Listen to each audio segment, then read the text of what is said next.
Welcome, preteens. My name is Sarah. And my name is Jason. Okay, Jason, our question of the day is, what is the best show or concert you have ever been to? All right, so we went on vacation to SeaWorld, and I got to see the Shamu show. That was pretty awesome. Okay. What about you? Okay, so when I was younger, I went to a friend's birthday party, and they had a magician. So, like pull the bunny out of the hat kind of thing. But I didn't, and I think I thought I was too cool, like I wouldn't really be into it. But he was amazing. Here's what I remember. He had a whiteboard and drew a smiley face on it, and he made it talk on the whiteboard, and he made a kid hover above the ground. I could see under the kid's feet, and then he did some really cool card tricks. It was awesome. That sounds like a blast. It was, and it was really fun to see as a kid. I wonder if I saw it now though, as a grown-up, if I would still be fooled as easily, which leads us to what we are talking about today. We are continuing in our series, Wild Rides, as we learn that living a life with Jesus means that we are on a wild ride. We are still looking at the life of Moses. When Moses was a baby, Pharaoh had all the newborn males thrown into the Nile River because he thought the Israelites were getting too strong, and it was awful. Moses survived because his mom put him in a basket and floated him down the Nile River. Pharaoh's daughter actually ended up finding him and raised him as her own child. Moses killed an Egyptian and then fled to Midian, where he was married and had children. Last week, we saw how God called Moses through the burning bush. God told Moses to go back to Egypt, God told Moses to go back to Egypt, confront Pharaoh, and demand that he release his people, the Israelites. Sounds easy, right? Wrong! Moses knew that he was risking his life by even going back to Egypt. He left because, like Jason said, he murdered an Egyptian. And now he was supposed to demand that Pharaoh set his people free. By the way, the new Pharaoh was the brother that Moses grew up with in the royal family. God told Moses that Pharaoh would not listen to him. And he was right. As you take a look at this clip, remember our bottom line. God loves you right where you are. And he loves you enough to not leave you there. Check this out.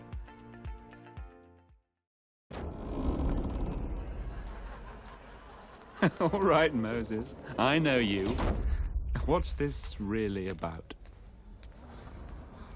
Ramesses, look. What do you see?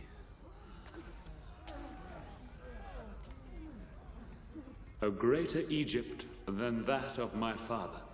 That is not what I see. Moses, I cannot change what you see. I have to maintain the ancient traditions. I bear the weight of my father's crown. Do you still not understand what said he was? He was a great leader. His hands bore the blood of thousands of children. Slaves. My people. And I can no longer hide in the desert while they suffer. At your hands. So, you have returned, only to free them.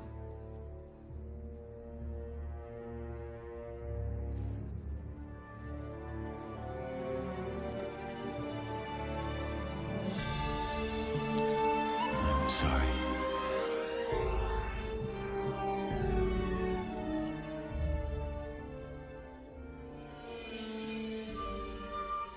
Yes. I had hoped.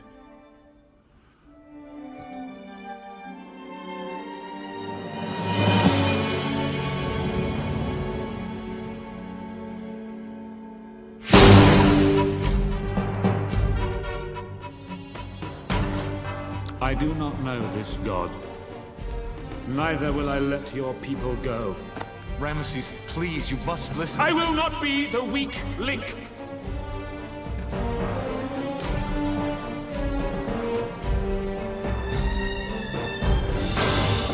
Tell your people, as of today, their workload has been doubled, thanks to your God.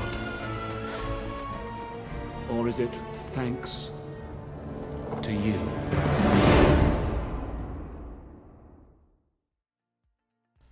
Moses came to save God's people, the Israelites, from slavery, and instead of freeing the Israelites, Pharaoh made their work twice as hard. He doubled down on their work. For example, so the Israelites were supposed to make bricks from straw. And then after Moses kind of meddled, Pharaoh commanded his workers to stop giving the Israelites the straw that actually helped make the bricks. But they still had to produce the same amount of bricks. Life became extremely difficult, but not only for the Israelites. Next week, we're going to read about how God brought the 10 plagues and made life difficult for both Egyptians and the Israelites. The Israelites were definitely not happy. They had a lot of joy when they heard that Moses was sent to free them from Egypt, but then the Egyptians just made life worse than before. And actually, a lot of Israelites told Moses that he was hurting them more than he was helping them. But they couldn't see the entire picture. God had a plan for the Israelites and for Egypt and for you and me.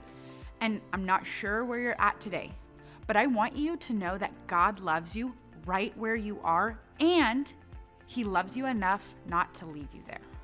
Maybe you're going through some tough things at home right now. Yeah. Maybe there are people in your life that are really difficult to love. My prayer for you is that you will allow God to be the leader of your life. And allowing God to be the leader of your life means that you allow Him to lead your actions, lead your thoughts, lead your everything. If you've never said yes to Jesus and you want to do that, you're going to have an opportunity to do that today. Talk to your leaders if you want to say yes to Jesus for the first time today. And make Him the leader of your life. Next week, we will continue our series, Wild Rides, as we look at the 10 plagues. It's going to be intense. My challenge to you is to read Exodus chapter 7 and 8 when God uses Moses to turn water into blood. Like Jason said, intense. We will see you next week. Bye. Bye.